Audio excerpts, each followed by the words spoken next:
Dans cette vidéo, nous allons voir comment mettre à jour un thème qui est basé sur le thème Dawn au travers de Git et de la commande git rebase.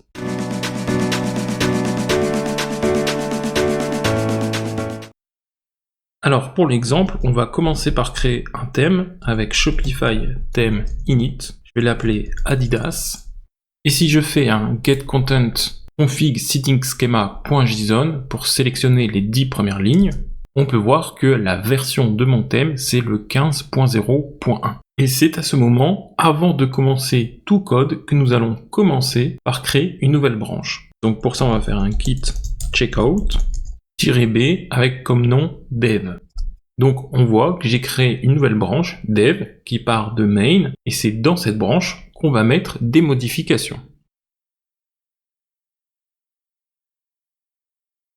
Si bien que maintenant, si je fais un git statut, je vais pouvoir retrouver toutes mes modifications liées à mon thème. Ici, mon thème Adidas. Et donc, je vais mettre tout ceci dans un commit. Alors, idéalement, vous avez plusieurs commits.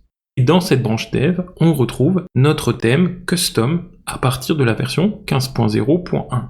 Et vu qu'à l'heure où je vous parle, Shopify a sorti la version Dawn 15.1.0, on va souhaiter faire une mise à jour de notre thème.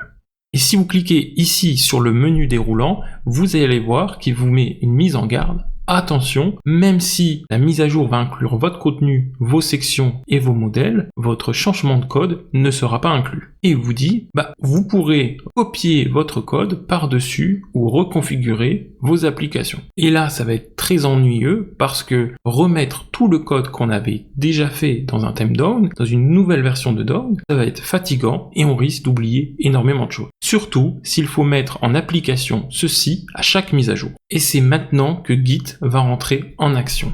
Alors, ce que nous allons faire ici, c'est mettre à jour un thème Dawn par défaut, ou alors vous pouvez ici tout simplement le réinstaller. Voilà.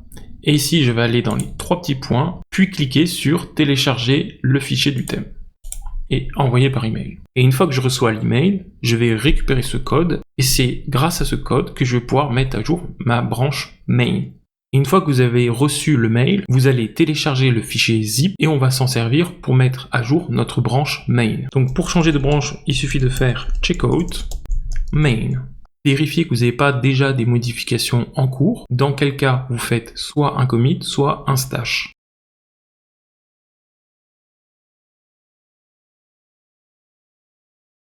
Et donc là, sur notre branche main, on a les modifications de la nouvelle mise à jour du thème Dawn. Et l'on va les ajouter et les mettre dans un commit. Voilà. Et maintenant, ce qu'on va souhaiter, c'est faire la migration. Alors, pour ça, vous allez git checkout, votre branche dev, et vous allez faire un git rebase main. Bon, il peut arriver qu'on va devoir gérer certains conflits manuellement. Et donc, je vais ouvrir Visual Code pour aller vérifier ça. Et donc, lorsqu'on va ici, on va pouvoir voir qu'il y a 23 erreurs de merge et 187 choses qui ont été mergées avec succès. Par exemple, ici, ça va être le changement de version. Donc moi, ce que je veux, c'est le current. Voilà, j'enregistre et c'est bon. Et vous allez regarder, en gros, chacune de vos erreurs et les mettre à jour comme ça. Et donc, par exemple, ici, c'est l'utilisation d'inline asset content, donc la nouvelle syntaxe pour utiliser les assets, et notamment ici l'icône. D'ailleurs, j'ai fait une vidéo sur le sujet, n'hésitez pas à aller la regarder. Et donc, je vais ici, de nouveau, accepter les changements courants. Et donc, vous allez procéder comme ça à la vérification de tous vos fichiers. Vous pouvez très bien ici faire accepter tout le current. Donc moi, dans mon cas, pas me poser trop de questions, vu que c'est un exemple, et je vais accepter tous les currents. Donc après, il faut enregistrer tous les fichiers. Et ici, je vais pouvoir faire continue.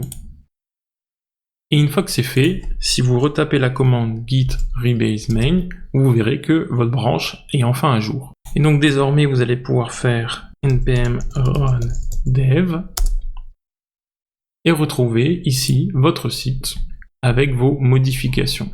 Il se peut d'ailleurs qu'il va devoir actualiser beaucoup d'éléments étant donné que le thème a un petit peu changé. Donc avant de commencer à coder en local, attendez que la synchronisation est totalement finie.